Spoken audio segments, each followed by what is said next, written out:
Bismillahir Rahmanir Rahim. Walhamdulillahi Rabbil Alameen. Wassalatu wassalamu ala ashrafil mursaleen. Sayyidina Muhammadin wa ala alihi wa sahbihi ajma'een. We've been studying pointing nouns for quite some time. We looked at the basic vocab, introduction to pointing nouns. Then we looked at dhalika, dhaliki, dhalikuma, and tilka, tilki, tilkuma. And then we looked at all these complex rules, the semantics associated with the pointing nouns, when and how to attach ha, kaf, and lam. In this lesson, we're not taking anything new. We're going to take a second look at the pointing nouns only from the perspective of close, medium, or far.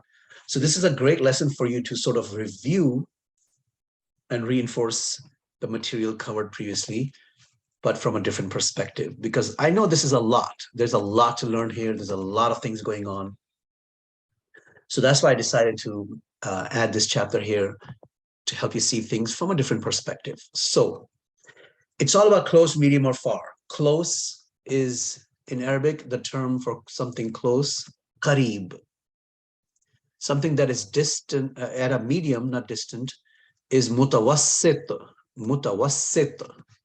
And something that is far, ba'id. So remember these three Arabic terms: qareeb, close; mutawassit, medium; ba'id, far. If you look at the pointing noun the, okay, if I add ha before it, I'm grabbing attention, but I'm also saying that what I'm pointing at is close. Hada. The same thing with hadihi. When I look at the pointing noun vihi, the distance is unknown. But when I say hadihi, I'm doing two things. I'm grabbing your attention, and I'm also saying it's close. So how do you translate hadihi? You translate it as this. In English, so much is lost in translation. Arabic is a vastly superior, far more sophisticated, far more developed, far more advanced language than any other language in the world.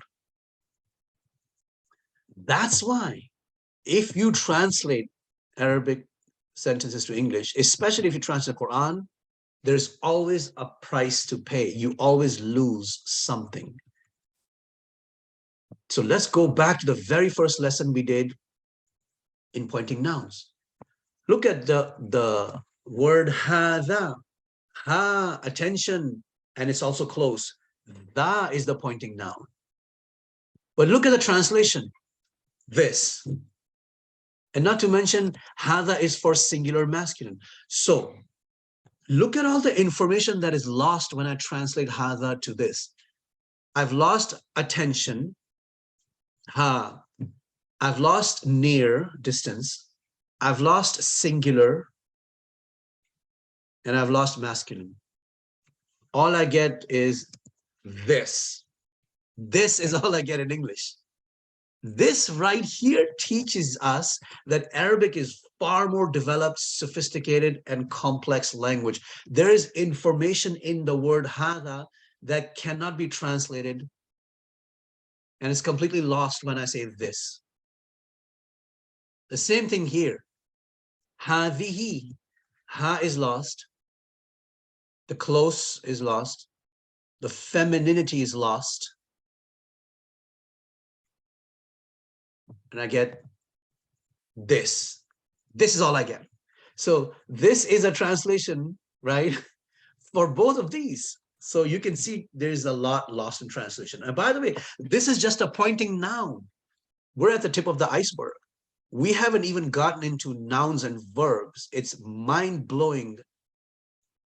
The semantics, the depth, the sophistication is just absolutely mind-blowing. You just can't get that in any other language. So let's come back here. Ha for near, also for attention grabbing. For mutawassit, I've got two particles that I can use. I've got one particle and I can use it with ha or without ha. So not two particles. I only have one particle, kaf, for mutawassit, but I can add the ha for attention grabbing. In that case, close is cancelled. So I have dhaka, dhaki, tika, tiki. All of these are for mutawassit. Dhaka is for mutawassit, medium. Dha is the pointing noun. Kaf is for medium distance. And kaf is to address, show respect, or acknowledge the person I'm talking to. Dhaka, singular masculine. Dhaki, I'm talking to singular feminine, but I'm still pointing at a masculine object that is at a distance. T, ka, T is for singular feminine object that I'm pointing at, and ka is for the person I'm talking to, acknowledge respect, and for not close, medium, in other words, so on and so forth.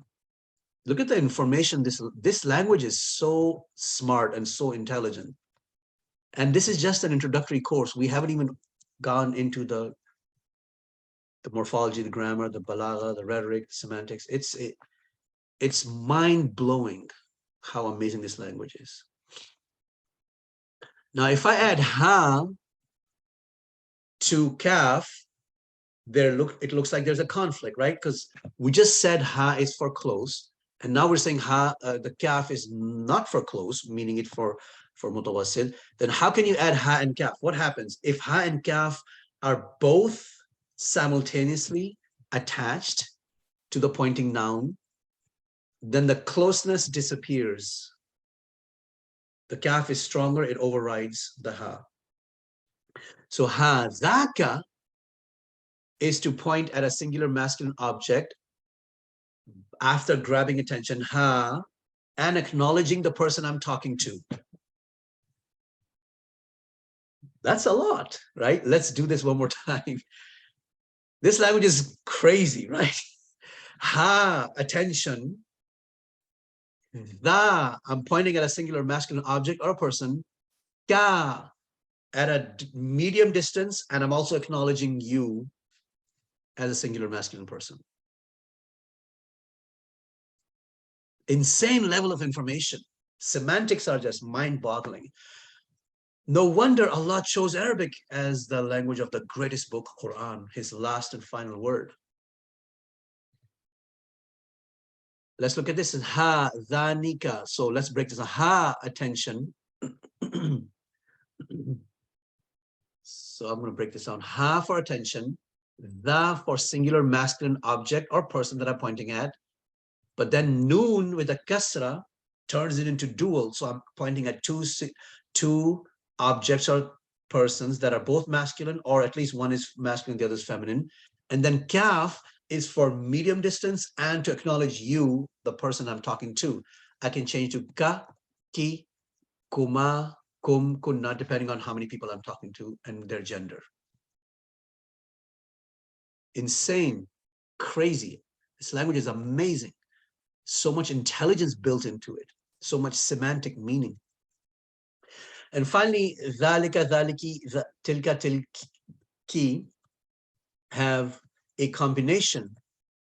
It's for ba'id. I've got here kaf, which we earlier said is for mutawassit, but then lam comes, and lam is for ba'id, so it overrides all distances and cancels all distances and forces it to be for ba'id only. It cancels near and mutawassit. So lam is stronger than kaf, which is stronger than ha.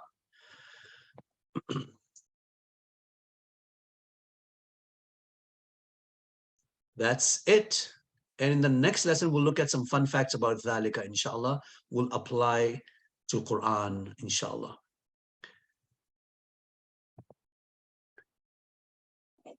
والحمد لله رب العالمين والصلاة والسلام على أشرف المرسلين سيدنا محمد وعلى آله وصحبه أجمعين.